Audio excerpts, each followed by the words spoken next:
Hello बच्चों, good evening. Welcome to my channel. आज हम लोग मैट्रिक्स का मल्टीप्लिकेशन सीखने वाले हैं कि दो मैट्रिसेज का मल्टीप्लिकेशन कैसे किया जाएगा। ठीक है, इसके क्या कॉन्सेप्ट हैं ये हम लोग अच्छे से सीखेंगे ताकि मैट्रिक्स को मल्टीप्लाई करने में कहीं पर दिक्कत ना हो। ठीक है, चलिए तो मैट्रिक्स का मल्टीप्लिकेशन करने का क्या तरीका है ये हम सीखेंगे। तो सबसे पहले हमको इसमें ये जानना है कि मैट्रिक्स को मल्टीप्लाई करने के लिए 3 इंटू 2 करते हैं 6 हो जाता है, 2 इंटू 3 करते हैं वो भी 6 हो जाता है। लेकिन क्या आप दो मैट्रिक्स को मल्टीप्लाई करेंगे तो a इंटू बी करने से हो जाएगा और b इंटू ए करने से भी हो जाएगा? ये कोई जरूरी है? बिल्कुल जरूरी नहीं है। मैट्रिक्स का मल्टीप्लिकेशन हो भी सकता है, नहीं भी हो सकता है। कब होगा कब नहीं होगा, क्या मल्टीप्लिकेशन होने के क्या कंडीशन है, यही आज हम जानने वाले हैं। कि पहले तो ये जानना है कि मल्टीप्लिकेशन होने का कंडीशन क्या है। पहले कंडीशन फॉर मल्टीप्लिकेशन, उसके बाद देखेंगे कि कैसे मल्टीप्लाई किया जाता है। ठीक है, पहले चेक करना मल्टीप्लाई होगा कि नहीं, और फिर हम लोग मल्टीप्लाई करेंगे। तो पहले चेक करेंगे।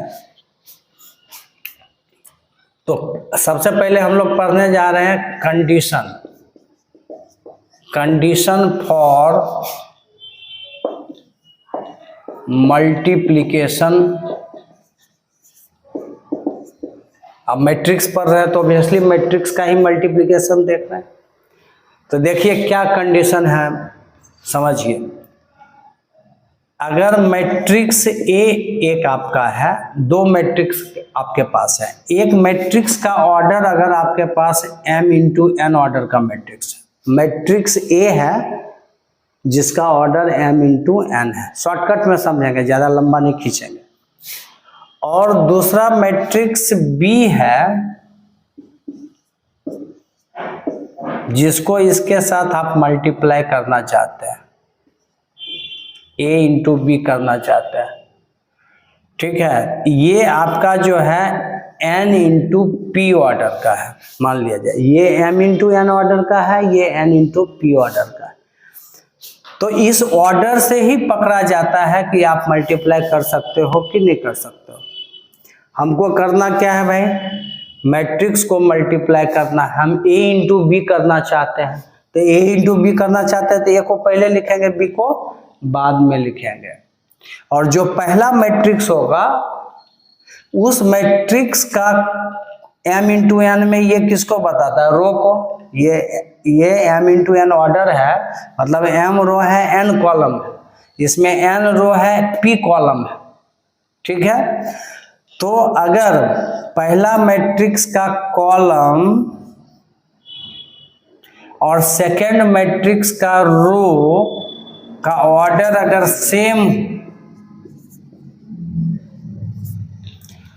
m इंटू एन ऑर्डर का है, तो इसका कॉलम जो है इसमें n कॉलम है, तो फर्स्ट मैट्रिक्स का कॉलम और सेकेंड मैट्रिक्स का रो अगर सेम होगा, सेम का मतलब जितना कॉलम इसमें है उतना रो इसमें होना चाहिए। जितना फर्स्ट मैट्रिक्स का जितना कॉलम है उतना सेकंड मैट्रिक्स का अगर रो होगा तभी a इंटू बी जो है एग्जिस्ट करेगा। तब ये आप a इंटू बी करोगे तो a इंटू बी हो भी जाएगा, a इंटू बी हो जाएगा। और मल्टीप्लाई होने के बाद कितना ऑर्डर का आएगा, तो देखिए ये दोनों तो इंगेज हो गया क्या चीज में, कंडीशन बताने में। पहला का कॉलम दूसरा का रो अगर सेम ऑर्डर में होगा तो मैट्रिक्स का मल्टीप्लिकेशन पॉसिबल है। धीरे धीरे अच्छे समझेंगे, हड़बड़ाएंगे नहीं यहाँ पर, नहीं तो सब गड़बड़ हो जाएगा। और मैट्रिक्स का मल्टीप्लिकेशन होगा तो कितना ऑर्डर में आएगा वो भी पहले पता कर सकते हैं। तो m इंटू पी ऑर्डर होगा, जो बच गया वो ऑर्डर में जाएगा। ये m और p बच गया, तो कितने ऑर्डर में आएंगे मल्टीप्लाई होने के बाद, पहला का रो और दूसरा का कॉलम उतना ऑर्डर का मैट्रिक्स मल्टीप्लाई होने के बाद आएगा। ठीक है, तो आप इसको अगर लैंग्वेज में लिखना चाहते हो तो इसको नोट कर लो, हम लिखवा देते हैं, नोट कीजिए। देखिए,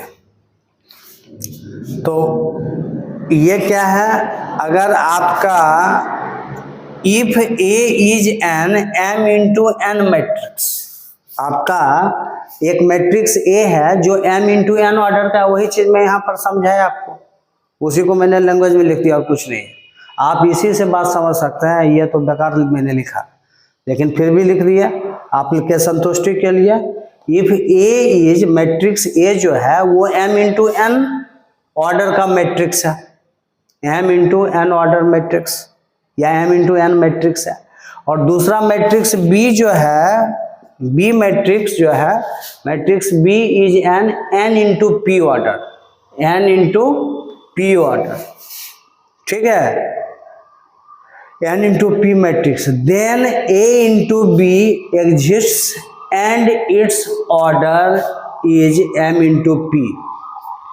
अगर ऐसा होगा तो क्या बोला कि मैट्रिक्स जो है ए इंटू बी एग्जिस्ट करेगा और इसका ऑर्डर मल्टीप्लाई करने के बाद एम इंटू पी ऑर्डर आएगा।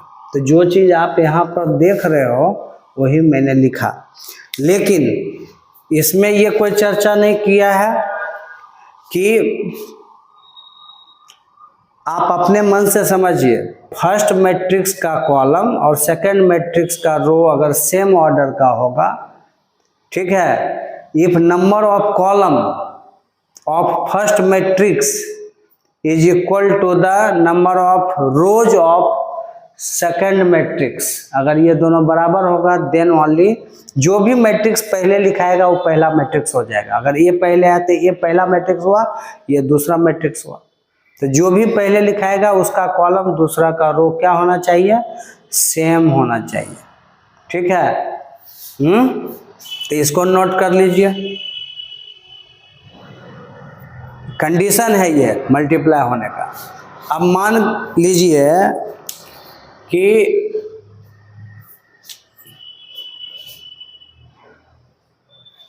इसको नोट कर लीजिए क्योंकि जगह उधर नहीं है। देखिए, एक पॉइंट हम अपने मन से आप लोग के लिए लिख दिए हैं। क्या पॉइंट मैंने लिखा है समझिए। इन चीज़ों को यहाँ पर तो मैंने बताई कॉलम कॉलम, इस चीज़ को फिर मैंने वहाँ पर लिखा एकदम सिंपल भाषा में। If number of columns if S लगा दीजिए, if number of columns of first matrix, माने पहला मैट्रिक्स का column is equal to the number of rows of second matrix, माने जो भी मैट्रिक्स पहले लिखाएगा उसका कॉलम कितना है और वो बराबर होना चाहिए सेकंड मैट्रिक्स के रो के।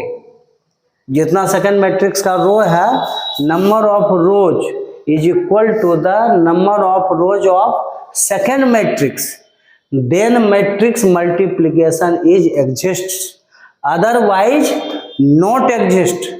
अगर ऐसा नहीं होगा तो एग्जिस्ट नहीं होगा। और इस पर इतना स्ट्रेस हम क्यों डाल रहे हैं भाई, इसलिए डाल रहे हैं क्योंकि मैट्रिक्स के मल्टीप्लिकेशन में अच्छे अच्छे बच्चे पस्त हो जाते हैं। ठीक है, तो हम चाहते हैं कि आप लोग पस्त नहीं होइए, मैट्रिक्स के मल्टीप्लिकेशन के साथ एंजॉय कीजिए, मस्ती कीजिए। लेकिन आप एक बार सीखेंगे तब ना मस्ती करेंगे भाई, तो कैसे मस्ती होगा आप लोग का।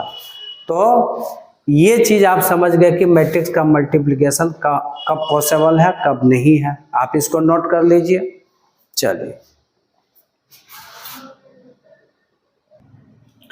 देखिए, अब हम लोग देखेंगे जरा यहाँ पर कि जैसे मान लिया जाए एक एग्जाम्पल हम देते हैं और आपको बताना है कि मैट्रिक्स का मल्टीप्लिकेशन पॉसिबल है या नहीं है।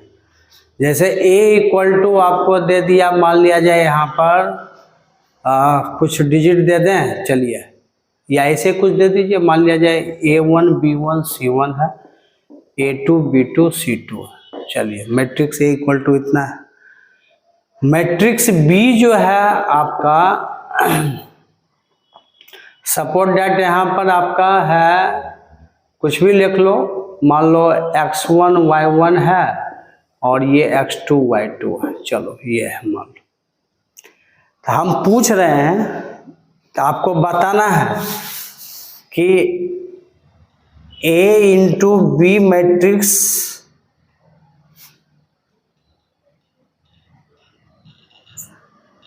और B into A matrix A into B and B into A matrix is exists or not.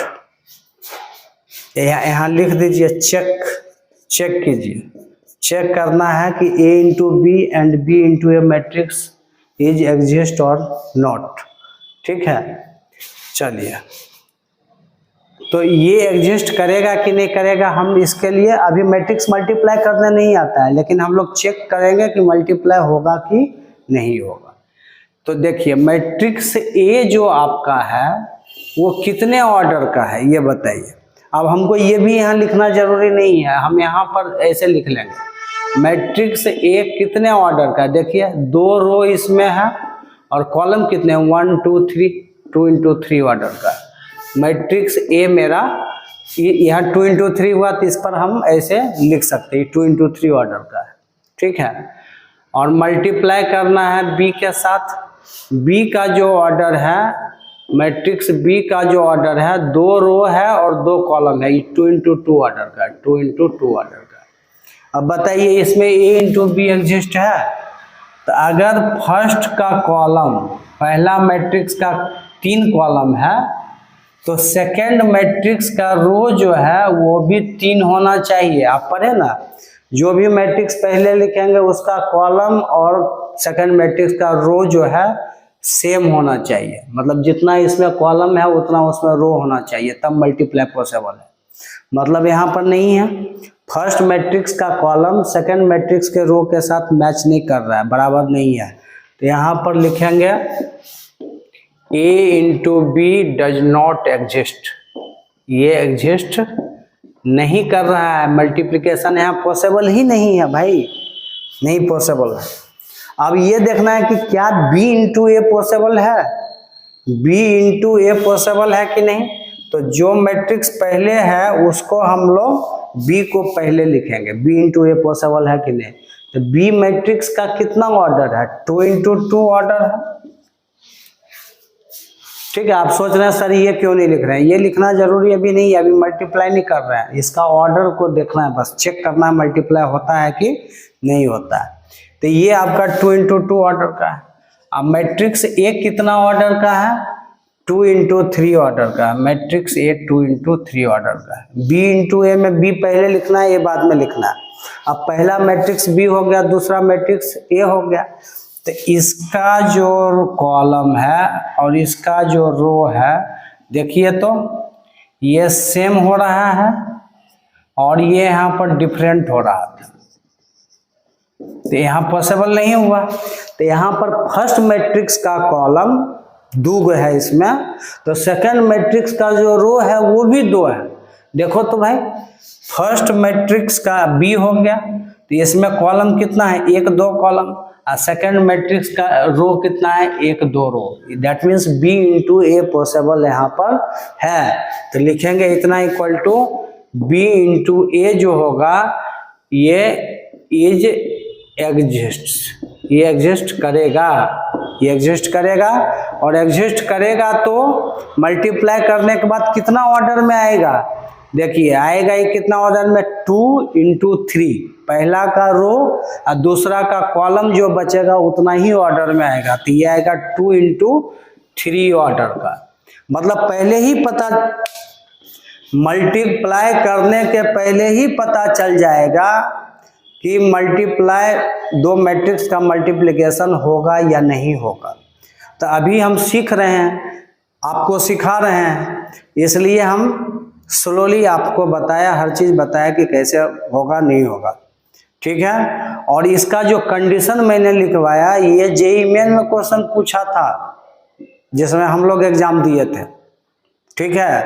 तो मैं तो मेरा यूट्यूब चैनल का नाम समझ ही रहे हैं क्या है, ER रजनीश कुमार। तो ER लगा हुआ है, डेट मीन्स इंजीनियरिंग किए हैं तभी लिखा हुआ है। चलिए, तो हम लोग के टाइम में एक क्वेश्चन पूछा था जेईई मेन में कि भाई मैट्रिक्स का कंडीशन जो है वो क्या है। पहला मैट्रिक्स का ये ऑर्डर होगा, दूसरा मैट्रिक्स का n इंटू पी ऑर्डर होगा, तो A इंटू बी एग्जिस्ट है कि नहीं, 4 चॉइस दिया हुआ था। छोटे क्वेश्चन पूछते हैं भाई। तो ये आपका ऑब्जेक्टिव के लिए, किसी भी बोर्ड के आप स्टूडेंट हैं, ऑब्जेक्टिव के लिए ये कंडीशन जो आपको बताया मैंने, फर्स्ट मैट्रिक्स का कॉलम और सेकेंड मैट्रिक्स का रो अगर सेम होगा तो मैट्रिक्स का मल्टीप्लिकेशन पॉसिबल है, अदरवाइज नहीं है। तो इसी पर मैंने एक एग्जांपल लेके दिखाया। एग्जिस्ट होगा तो कितना ऑर्डर का होगा ये भी बता सकते हैं, पहले ही पता कर लेंगे, इंफॉर्मेशन मिल जाएगा। और ये मल्टीप्लाई नहीं हो पाएगा, A into B does not exist, तो इसका जब मल्टीप्लाई ही नहीं होगा तो उसका ऑर्डर क्या आएगा, तो उसका कोई ऑर्डर नहीं। तो आप लोग नंबर का मल्टीप्लिकेशन करते हो तो 3 इंटू 2 करो या 2 इंटू 3 करो, 6 होना ही है। लेकिन मैट्रिक्स में ये पॉसिबल नहीं है। तो ये आज हम लोग पढ़े कंडीशन कि मल्टीप्लाई। अब हम लोग सीखेंगे कि एक क्वेश्चन बना के आपको दिखाते हैं कैसे चलिए, बस एक ही क्वेश्चन हम आज मल्टीप्लिकेशन पर आपको सिखाएंगे, फिर अगला लेक्चर में हम लोग सीखेंगे और भी मैट्रिक्स का मल्टीप्लिकेशन ढेर सारे हैं, कर करके थक जाइएगा। तो इस क्वेश्चन को बनाते हैं। क्या दिया हुआ है, इफ A इक्वल टू दिया हुआ मैट्रिक्स 2 -1 3 4 1 5, 1 2 3 गो रो है और 1 2 कॉलम है। अब B इक्वल टू है -1 3 2 1, और क्वेश्चन पूछ रहा है फाइंड A इंटू बी, और फिर पूछ रहा है कि does B into A exist, मतलब कह रहा है कि A इंटू बी निकालिए और क्या B इंटू A एग्जिस्ट है, आपसे पूछ रहा है। तो हम लोग चेक करके देखेंगे। तो अगर इसका सॉल्यूशन मुझे करना है, सॉल्यूशन इसका करना है, तो A इंटू बी तो सीधे सीधे निकालने बोल रहा है, इसका मतलब मल्टीप्लाई होगा। तो मैट्रिक्स A जो है वो कितना है ऑर्डर, 1 2 3 3 रो है इसमें, और 1 2 3 इंटू 2 ऑर्डर का है। कितने ऑर्डर का है, 3 इंटू 2 ऑर्डर का। अब मैट्रिक्स B जो आपका है वो कितना ऑर्डर का है, देखिए 2 इंटू 2 ऑर्डर का है, 2 इंटू 2 ऑर्डर का है। तो देखिए, तो A इंटू बी एग्जिस्ट करेगा। तो देखिए, पहला मैट्रिक्स का कॉलम और सेकेंड मैट्रिक्स का रो सेम ऑर्डर का आ रहा है, ये सेम है। That means A into B is, ये एग्जिस्ट करेगा। और एग्जिस्ट करेगा करने के साथ कितने ऑर्डर के आएंगे, 3 इंटू 2 ऑर्डर का आएगा। ये मैसेज हमारे पास पहले ही मिल चुका है, ये 3 इंटू 2 ऑर्डर का आएगा, ठीक है। चलिए, अब हम लोग सीखने वाले हैं कि मल्टीप्लाई कैसे किया जाता है। ये तो बता दिया कि भाई हाँ मल्टीप्लाई होगा, ये ऑर्डर आएगा, तो आप मल्टीप्लाई करके देखेंगे। चलिए, एकदम आराम से सीखिए। A into B equal to, A matrix हमारे पास जो है उसको लिखिए 2 -1 3 4 1 और 5, और इंटू B मैट्रिक्स हमारे पास है -1 3 2 1। A इंटू बी मुझे करना है और वहाँ पर बता रहा है कि हाँ मल्टीप्लाई होगा। चलिए, क्या तरीका है मल्टीप्लाई करने का, ये सबसे इंपॉर्टेंट चीज है, ये सीखने वाला है। A मैट्रिक्स पहले लिखा हुआ है, B मैट्रिक्स बाद में लिखा हुआ। जो मैट्रिक्स पहले लिखा हुआ है हमेशा ध्यान रखिए, हमेशा उसका रो यूज करेंगे। फर्स्ट मैट्रिक्स का रो यूज होगा और सेकंड मैट्रिक्स का हमेशा कॉलम यूज होता है, ठीक है। कैसे यूज होता है अभी सिखा रहे हैं, देखिए। पहला मैट्रिक्स का रो और सेकंड मैट्रिक्स का कॉलम कैसे करते हैं समझिए। अब हम लोग क्या पहले करने वाले हैं, A इंटू बी में इसका रो यूज करेंगे, बार बार बोल रहे हैं, समझ रहे हैं ना। पहला मैट्रिक्स का रो और सेकंड मैट्रिक्स का कॉलम यूज करते हैं। और लिखते कहाँ है, अगर फर्स्ट रो फर्स्ट कॉलम का ये एलिमेंट लेंगे और ये भी फर्स्ट रो फर्स्ट कॉलम का एलिमेंट है, ये दोनों को मल्टीप्लाई करेंगे। पहला रो लेना है, पहला रो पहला कॉलम, ठीक है। तो 2 इंटू -1 ऐसे करके यहाँ पर लिखना है। और फिर इस 2 इंटू -1 और फिर -1 इंटू 2 प्लस करेंगे -1 इंटू 2 करेंगे। मतलब फर्स्ट रो के एलिमेंट को इसके फर्स्ट कॉलम के एलिमेंट के साथ मल्टीप्लाई करके जोड़ेंगे। तो देखिए एकदम सेट कर गया। 2 इंटू -1 और फिर -1 इंटू 2 करके जोड़ के यहाँ पर लिख दिए। एक भी लाइन काटेंगे नहीं, सब लिखेंगे टोटल। और कहाँ लिखा है, first row first column element के जगह पर। अब इसका पहला ही रो लेंगे और इसका सेकंड कॉलम लेंगे, क्योंकि इसका पहला रो का पहला कॉलम से काम खत्म हो गया। अब हम लेने वाले हैं पहला row first row second column, तो वो मल्टीप्लाई होके लिखाएगा भी फर्स्ट रो और सेकंड कॉलम के जगह पर। सुन रहे हैं, समझ रहे हैं अच्छे से। तो 2 इंटू 3 प्लस -1 इंटू +1 -1 इंटू 1। देखिए ये पहला रो दूसरा कॉलम लिए, 2 इंटू 3 किए, -1 इंटू +1 किए और दोनों को ऐड करके लिख दिए। और कहाँ लिखा है ये, फर्स्ट रो सेकंड कॉलम लिए थे तो फर्स्ट रो सेकंड कॉलम के ही जगह पर लिखाएगा। आराम से समझना है, एक समझिएगा सब आप बनाइएगा। अब इधर कॉलम ही नहीं है तो पहला रो का थर्ड कॉलम और रहता तो थर्ड कॉलम के साथ जाते, अब है ही नहीं।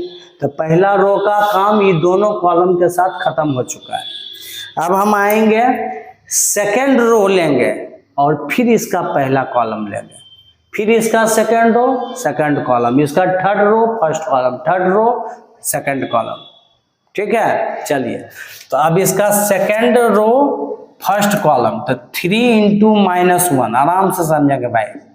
3 इंटू -1 करना है और इस 4 इंटू 2 करना, जोड़ेंगे 4 इंटू 2।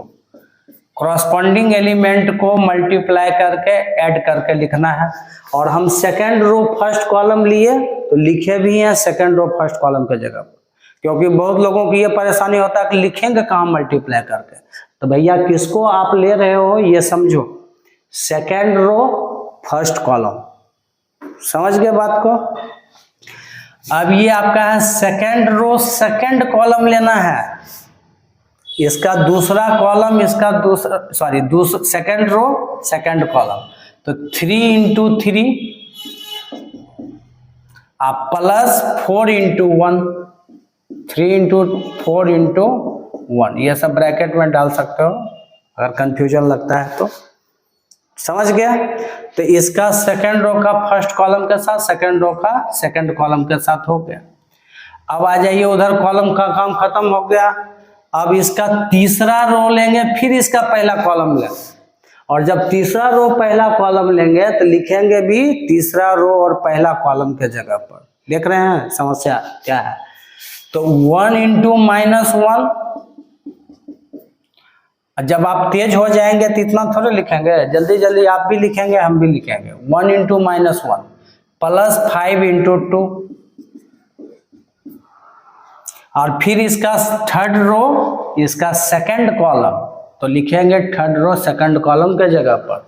तो 1 इंटू 3 प्लस 5 इंटू 1। देख लिया कैसे मल्टीप्लाई हुआ।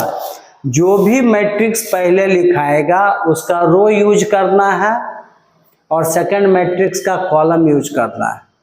हमेशा जो पहले लिखाएगा वही पहला मैट्रिक्स होगा, जो बाद में लिखाएगा वो सेकंड मैट्रिक्स, और हमेशा पहला मैट्रिक्स का रो सेकंड मैट्रिक्स का कॉलम। तो आपने यहाँ पर देखा मैंने कैसे काम किया। पहला रो पहला कॉलम, पहला रो दूसरा कॉलम लिखाएगा यहाँ पर, दूसरा रो पहला कॉलम यहाँ लिखा है, दूसरा रो दूसरा कॉलम यहाँ लिखा है। थर्ड रो फर्स्ट कॉलम यहाँ लिखा है, थर्ड रो सेकंड कॉलम आपका यहाँ लिखा है। जगह भी जानना चाहिए कहाँ पर हम लिखते हैं। कैसे लिखा है, फर्स्ट रो फर्स्ट कॉलम लिए तो 2 इंटू -1 किए और फिर इस -1 को 2 से मल्टीप्लाई किया, जोड़ दिए, आप ऐड कर दिए। समझ रहे बात को। चलिए अब आगे बढ़ते हैं, समझ गए होंगे, पक रहे होंगे आप लोग। चलिए पकिएगा नहीं, बढ़ा लीजिएगा, सुविधा है आपके पास। 2 इंटू -1 कितना हो गया, -2, और 2 इंटू -1 ये भी कितना हो गया आपका, 2 इंटू -1 ये भी -2 हो गया। चलिए प्लस ब्रैकेट में -2, एक बार लिख देते हैं, 3 इंटू 2 6, ऐसे तो हम डायरेक्ट कर सकते हैं, 1 इंटू -1 तो प्लस है, ब्रैकेट में -1 है। कैलकुलेशन सीखिए, 3 इंटू 1 -3 और 4 इंटू 2 +8 हो गया। ये हो गया 3 इंटू 3 9 और 4 इंटू 1 4। ये हो गया 1 इंटू -1 -1 और प्लस 5 दूनी 10 हो गया, 5 दूनी 10, दोनों को जोड़ेंगे। 1 इंटू 3 3 हो गया, प्लस 5 इंटू 1 5 हो गया। अब एक लाइन और लिख दीजिए, कितना फाइनली आ गया, -2 -4 हो गया, 6 में 1 घटा तो 5 हो गया। 8 में देखिए, ये 8 में ये 3 घटेगा तो 5 और 9 + 4 13, 10 में 1 घटेगा तो 9 और 5 में 3 जोड़ेंगे तो 8 हो गया। कैलकुलेशन ओवर हो गया। A इंटू बी निकल चुका है। कितना रो है बाबू, 1 2 3 गो रो है। कॉलम कितने हैं, 1 2 कॉलम है, सॉरी 3 रो है, 1 2 3 रो तो 3 लिखेंगे, और कॉलम है 2 को तो 3 इंटू 2 ऑर्डर। देखो तो जो पहले मैसेज मिला था कि A इंटू बी मल्टीप्लाई होगा तो 3 इंटू 2 ऑर्डर का आएगा, आया 3 इंटू 2 ऑर्डर का, पहले ही मैसेज मिल गया कि मल्टीप्लाई भी होगा और ये इतने ऑर्डर के आएंगे और उतना ऑर्डर हमारे पास है। बिल्कुल सही बना है भैया। चलिए इसको नोट कर लीजिए, अच्छे से समझ लिए हैं आप लोग। अब एक क्वेश्चन इसमें और है, दूसरा पूछा है कि does B into A exist, B into A निकल पाएगा, तो हम यहाँ पर चेक कर लेते हैं, शायद यहाँ पर आपको दिख जाएगा, और नहीं तो मिटा देते हैं इसको। बी इंटू ए एग्जिस्ट करेगा कि नहीं, मिटा के लिख। अब इसमें सेकंड क्वेश्चन का जवाब देखना है कि बी इंटू ए एग्जिस्ट करेगा कि नहीं, तो आप लोग खुद कर सकते हो, करके बताओ तो। बी इंटू ए करना चाहते हैं तो बी मैट्रिक्स हमारा कितना ऑर्डर का है, देखो यहाँ पर बी मैट्रिक्स है 2 इंटू 2 ऑर्डर का है ना, इंटू ए मैट्रिक्स कितना ऑर्डर का है, ए मैट्रिक्स 3 इंटू 2 ऑर्डर का। तो बताइए, अब पहला मैट्रिक्स में आपका बी है, दूसरा में ए है, दोनों को मल्टीप्लाई करना है, होगा कि नहीं होगा पहले यही पता करना है। तो इसका कॉलम जो है 2 है और इसका रो जो है 3 है। फर्स्ट मैट्रिक्स का कॉलम सेकंड मैट्रिक्स के रो के साथ अगर मैच कर जाएगा, मैच करने का मतलब क्या मैच कराना है, क्रिकेट वाला मैच नहीं, अभी वर्ल्ड कप स्टार्ट हुआ है 2023 का, तो क्योंकि ये वीडियो भैया आज से 10 साल बाद भी लोग देखेंगे तो समझेंगे ना कब हम बनाए थे। हाँ, तो 2 इंटू 3 ऑर्डर, तो ये 2 इंटू 3 ऑर्डर का मतलब ये क्या हो रहा है, नॉट सेम नहीं है, ये डिफरेंट हो रहा है। पहला मैट्रिक्स का कॉलम दूसरे मैट्रिक्स के रो के साथ अगर सेम हो जाएगा, जितना कॉलम इसमें है उतना रो इसमें होता, तो मैट्रिक्स का मल्टीप्लिकेशन पॉसिबल हो जाता, लेकिन अभी है पॉसिबल नहीं है क्योंकि ये सेम नहीं हो रहा। तो यहाँ पर लिखेंगे B into A does not exist, ये एग्जिस्ट नहीं करेगा। पूछ रहा था कि क्या बी इंटू ए एग्जिस्ट करेगा, तो बी इंटू ए एग्जिस्ट नहीं करेगा। क्यों, क्योंकि मैट्रिक्स बी का कॉलम ऑफ, लिख सकते हैं रीजन यहाँ पर, कॉलम ऑफ मैट्रिक्स बी है, कॉलम ऑफ या नंबर ऑफ कॉलम करो, number of columns of matrix B is not equal to the, is not equal to the हैं, number of rows of matrix A, लिखेंगे यहाँ पर number of columns of matrix B हैं is not equal to the number of rows of matrix A, so B into A does not exist. अब इतना अच्छा कोई पढ़ाता है जी? नहीं भाई, दूसरे लोग गुस्सा जाएंगे। तो b into A does not exist, b into A जो है एग्जिस्ट नहीं करेगा। उसका रीजन ये मैंने आपको दे दिया और यहाँ भी बता दिया। समझ गए पूरा क्वेश्चन? तो आज का लेक्चर हम वहीं पर ख़त्म करते हैं और अगले क्लास में और भी, अब क्या हो गया, आप एडिशन भी मैट्रिक्स का जान चुके हो, सब्सट्रैक्शन जान चुके हो, मल्टीप्लिकेशन भी जान चुके हो। तो अब हम लोग फ्री हो गए हैं क्वेश्चन बनाने के लिए। ठीक है, चलिए, okay, bye bye, good night.